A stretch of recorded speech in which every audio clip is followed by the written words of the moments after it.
and welcome back to Desert DIY. If you are new here, my name is Cory. Today I am going to take you on a furniture flipping adventure as well as show you my giant hoard of furniture that is going to be super embarrassing for me, but you might enjoy it and you might kind of be able to relate to it. I've had a lot of people comment saying that they have a big hoard of furniture or that their significant other has been saying like, no, we don't need more furniture. And hopefully this video makes you feel better because I probably have more than you do sitting in my garage now. So here we go. I'm going to first show you how I made over one of the items in my hoard, and that is going to be this dresser right here. I got this dresser from an amazing woman who was moving to a different state, and she had a whole bunch of antiques that she could not take with her. So she donated them to me for my cause, and because she knew I appreciated antiques and would fix them up since she did not have the time to. So this is the condition that it was in when I got it. It had quite a few cracks and stains and things like that, which is what led me to decide to paint this piece. And you will see the color I choose in a little bit. And I'm going to show you a whole bunch of other antiques I got from this woman towards the end of the video. Thank you, Skillshare, for sponsoring this video, and I will talk more about what I learned from Skillshare later on in this video. So let's address these cracks. This was like the biggest one on here, and I decided that I was just going to fill them in and paint over the issues on this piece. I'm going to be using Dixie Belle's mud in white for the wood filler. I really like their mud/wood filler. It can be used for other things, but I need to make sure that I fill in these two top holes here because I'm going to put different knobs on the top. And this is the hoard that I was talking about, guys, and I'll talk more about that towards the end of the video. But I just want to show you really quick how I apply this on, just so you have an idea of how I do it. And I'm just using a popsicle stick because it's hard to fit other tools inside this little jar. So I just use a popsicle stick to get it out and kind of get it on the surface, and then I go back with my finger and smooth it if I need to. That seems to be the easiest application for me personally. And I of course need to fill in those knob holes on the top so that way I can put different knobs on the top. This piece was missing one knob, so when that happens I just replace the top two knobs so that it all makes sense. And let me know down below if you do the same thing that I do as far as just changing the top two, or if you would go all out and change all the knobs so it would be the same. But this is what it looked like after I finished with all that wood filler. Now I'm going to work on that top. So like I mentioned, it was stained on the top. There was a big shadow in the center of the dresser, and I've done this long enough to know when it's going to come out and when it's probably not and wouldn't be worth the effort. I would love to sand this down to bare wood and restain it, but I just know that that stain goes deep. When it's dark like that, they're so hard to get out, and I didn't want to have to go through layers and layers of bleach to get it out, and that can't even guarantee that you're going to get an even color. So as much as I love this color that the stain was on here, I won't get to restain the top. So I'm going to be painting it in this color by Dixie Belle. It is called the Gulf, which I thought was really funny because the woman I'm making this for, she actually chose this paint color and ordered it off Amazon.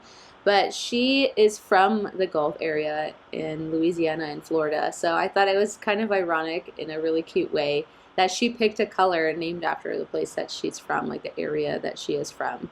And in the bottle, it looks like a robin's egg blue, sort of, maybe like with a little bit of green in it. But when it dries, it is like a vibrant, beautiful turquoise color. So once I saw that, and I saw it with the wood tone on here, I decided to name this piece the Gypsy Cowgirl. It actually started reminding me a lot of the Gypsy Cowgirl style that you see in Texas, and my husband is from Texas, so that is why I've been there a bunch of times and seen that. And there was a show on HGTV a long time ago, or maybe DIY Network, but it was called the Junk Gypsies. If you're into that Gypsy Cowgirl style, you need to check out the Junk Gypsies. They are so good at that style. It is so cool seeing all the stuff that they do and make, and they have made like this huge big movement out of it. I don't know if they're still doing it, but I bet you that they are. And I'm just going to paint random areas on this piece, and when I painted the top I went long ways, and now I'm going opposite direction of that. And then when you paint like that, you go in two different directions, you get better coverage when you're painting with a brush. If you've painted with brushes before, you might notice that when you do the same direction over and over again, you don't get great coverage, and you got to keep doing more coats and more coats. So I only had that little bottle to work with, and when you do opposite brush strokes like that in layers, it gets better coverage. So I only needed 2 coats. Now I'm just sanding off all that wood filler, and the Dixie Belle mud is so easy to sand. It's like very soft, and you can just do it by hand. You don't need to use an electric sander, which is good because I'm indoors for this piece. And the top 2, since I filled in the holes for where the handles used to go, that takes a while to dry when you put it on thick like that, and it tends to shrink. So I had to do a second coat or layer of that mud on top to make sure that it didn't sink into where you could see the old holes. But I'm just doing the same technique of painting the drawers, and I will paint the top 2 drawers later on, but after you see me paint these drawers, you'll know well enough how to paint the drawers. I like showing this process though, because I know for me personally, it's relaxing watching something get done in like a fast speed. So you're getting to see a before and after right before your eyes in just a few minutes, and there's something so cool about that, and it just feels like you accomplished something. Even though you may not be the one who did it, it's just like, it's a great feeling seeing something go from icky to beautiful within a few minutes.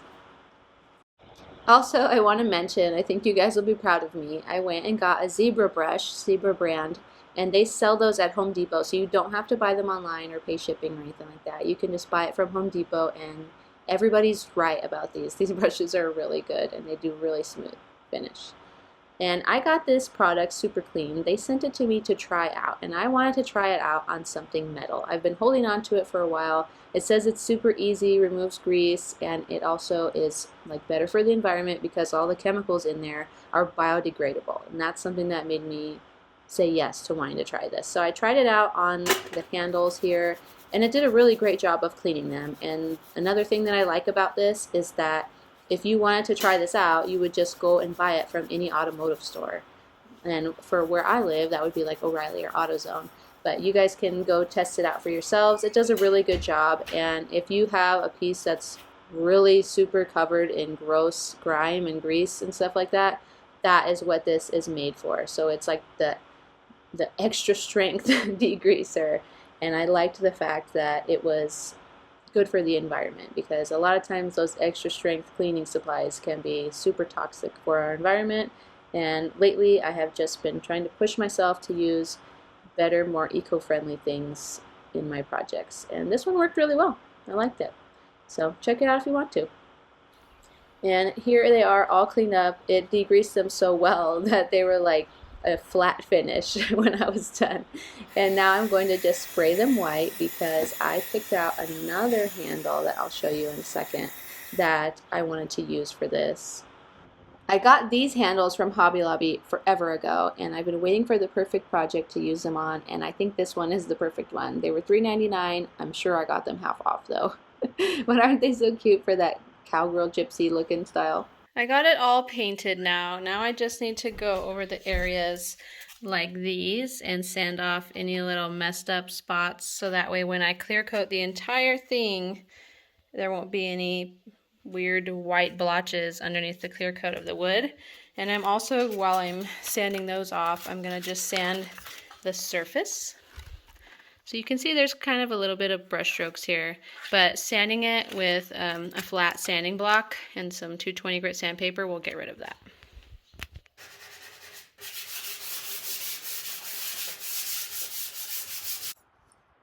As I'm sanding this down, I wanted to talk to you guys about some cool changes that I have coming up for my channel. If you saw my last video, you probably already know about some of these, but I have merchandise now. I have created a cool logo that I think matches well with my aesthetic of my channel, and created like t-shirts, some mugs, and tote bags and things like that. And if you are watching this video, they should pop up right below the video for you to purchase if you want to.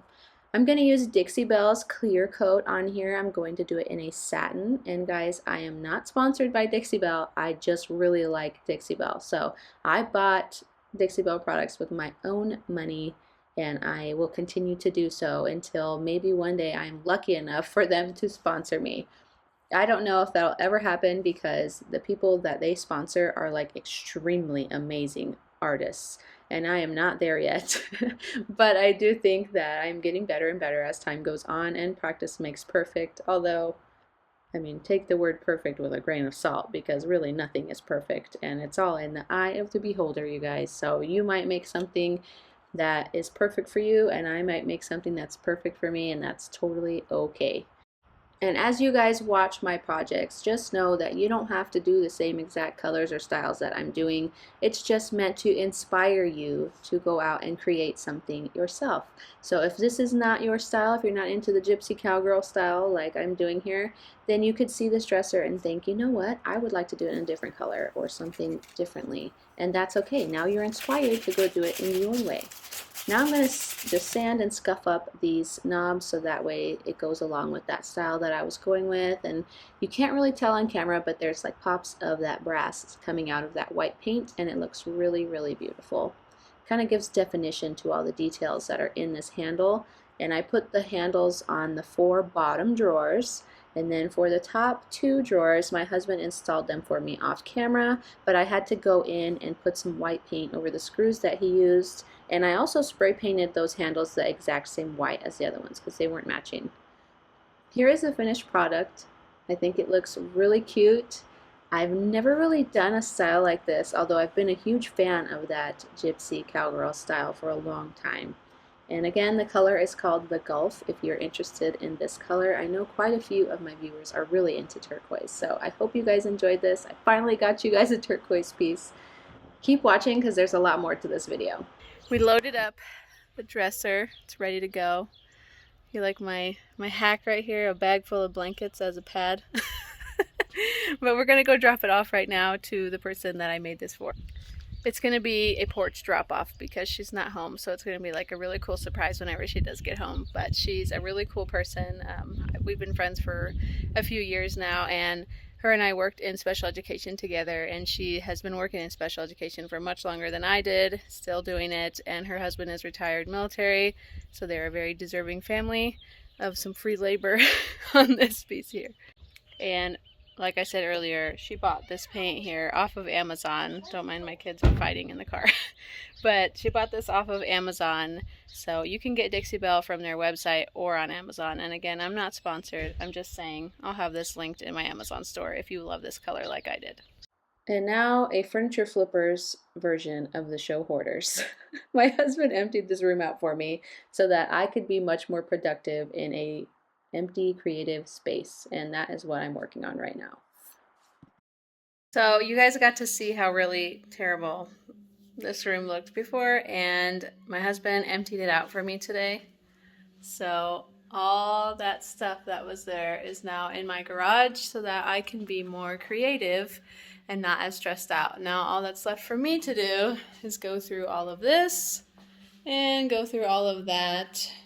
And then I also need to go through this and organize it. And I even have a bunch of stuff hiding underneath it. Like, it was really bad in here, guys. I also picked up something from Hobby Lobby. My oldest daughter actually suggested that I use this for my knobs and all the little accessories for my furniture project. So I got this. And it's covered in random shenanigans, but how cute! I thought that was the perfect furniture flipper studio piece of furniture because it's like inspiring me with all its colors and knob combinations. Don't mind my poor plant skills. Wait till you see my garden. That's another thing I've been working on lately is my garden. And then I need to do a second coat of paint on here because one of my issues, as I've mentioned already, is that I just can't seem to finish something once I start it. And I just stopped painting this, didn't do the second coat, and never turned back to do it again. So that is on my list of things I am changing thanks to this amazing Skillshare video that I learned so much from. And I'm not just saying it because I'm sponsored, although I am. I think the hardest part for me in being a creative person, and if you're a creative person too, you might have the same problem. But I have a really hard time just working on one project until the end, because I start getting other ideas and seeing other things around me and getting distracted, and then I want to do those things, or I want to start the next project because I'm so excited to see that after, and I just get in over my head and never finish anything. And I have finally come to that realization that even though I am a type A personality, I am not organized. I'm not like a super on track type of person. I'm not that type of type A personality. And I need to fix that because it's interfering with my anxiety. I'm getting so much anxiety looking at all these unfinished things. And if you have that same problem, comment down below, because that will make me feel better that I'm not the only one struggling with this huge list of things to do and having no idea where to start, or just not holding myself accountable to finish something that I start. So when I did the Skillshare video, it really changed my perspective on it. And the fact that it came from a doctor was, I think, why I listened more to it. I don't know how to explain it. Also, he's like kind of my age, so it's good to hear it from somebody my own age in a way. And the fact that he's a professional and a doctor and speaks about it the way that a doctor would speak to you for a treatment for some other type of illness, like, it's just so logical the way he puts it, and it makes so much sense without it being emotional. And I liked that, because when I get my emotions involved in it, that's when I start getting all confused and I don't know what I want to do, and I don't know. I'm sure you know what I mean. I contemplated making an entirely separate video of me unloading that room and putting everything into my garage, which is where I am now, but I just don't have the time. And the things that I've been learning about productivity is that you just kind of have to focus on getting one thing done at a time. So the thing I'm choosing to get done is a project instead, and that dresser project had to be done, and I wanted to make sure that I didn't stop somewhere in the middle and just let it sit unfinished for a while. And so I did everything I could to finish that dresser so that I would not have to move it into this garage before I did anything else. So that meant I didn't get to record doing that makeover. But let me turn the camera around and show you guys. You're going to be blown away by this huge pile of furniture. I'm kind of embarrassed. Yeah, so this is my garage. This is not what productivity looks like. I'm working on that. But there's some really neat stuff in here, and I feel like you're going to enjoy this sneak peek here. And this one is a piece I'm going to be keeping. The radio inside it still works, but it needs to be repaired.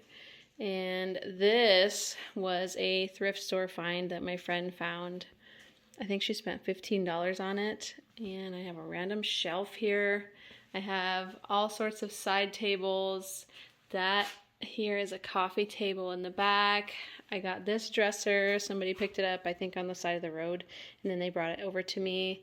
I have an antique dresser here, and it's kind of dark back here, but I have like more side tables. I have a Victrola cabinet here. I have mid-century modern side table, a whole dining set down here, and then there's like even more all back there piled up, like 3 rows high. So I have enough projects to never have to get anything else again. And then I still have that piece that I showed you guys in my last video that I picked up on the side of the road. And I also have some more pieces, smaller pieces, that are in my backyard. How do I do this to myself? How did I get this much stuff? I don't need this much stuff. This dresser right here that's standing up on its side, I want to point this out to you guys, because that dresser was a huge part of mine and my husband's life when we first got married, and kind of a reason why I started donating furniture to people in the first place. There was an organization that was taking people's estates when they would pass away. They would donate their entire estates to this nonprofit that would then donate it to brand new military families, like just moving out of the barracks. And that's what we were at one time. And we didn't even have enough money to put down the deposit on our first apartment. And I was like 3 months pregnant with my daughter. We got married. We kind of did like a like a shotgun wedding. I don't know. We went away ourselves. Me and my husband went and got married in Las Vegas, and it was like chaos for a while. And we didn't have any furniture, and that was one of the first pieces of furniture that we got from that organization. And we had no electricity in our apartment, and we had to sleep on this futon that was given to us by some other military people that were PCSing to a new base. And we at least had that dresser though, and it's an amazing quality dresser, and I'm really excited to show you guys what I'm going to do with it, because I'm going to go with a pearl on it, and it's going to be really, really beautiful. But I just want to give you more information. I want to provide more information to you guys and give you more behind the scenes footage and videos of more that goes on in just flipping furniture, because it's not just the process of fixing the piece of furniture. There is so much that goes on in our lives, furniture flippers' lives, that is way beyond just that little shot of us moving the paintbrush or the spray gun. I want to show you guys how to use Skillshare, and the first 1,000 of my subscribers to click the link in the description will get a free trial of their premium membership so that you can explore your creativity. Skillshare is an online learning community with thousands of inspiring classes for creators. Explore new skills, deepen existing passions, and get lost in your creativity. Some of the class subjects that I think you guys will like are graphic design, photography, and film and video if you're trying to become a YouTuber. And for other people, I think I would definitely suggest productivity and crafts. The class that I did was called a productivity masterclass, and the teacher was Ali Abdal, I believe is how you say his name. But he did an amazing job at teaching me how to be more productive, and it's exactly what I needed at this point in my life. Skillshare is curated specifically for learning, meaning that there are no ads and they're always launching new premium classes so that you can stay focused and follow wherever your creativity takes you. If this sounds like something that you could benefit from, then click that free trial link down below and let me know which classes that you decide to take. I'm really interested to hear about that. Thank you so much for watching. If you liked what you saw today, don't forget to hit subscribe down below, and I will see you next time. Bye!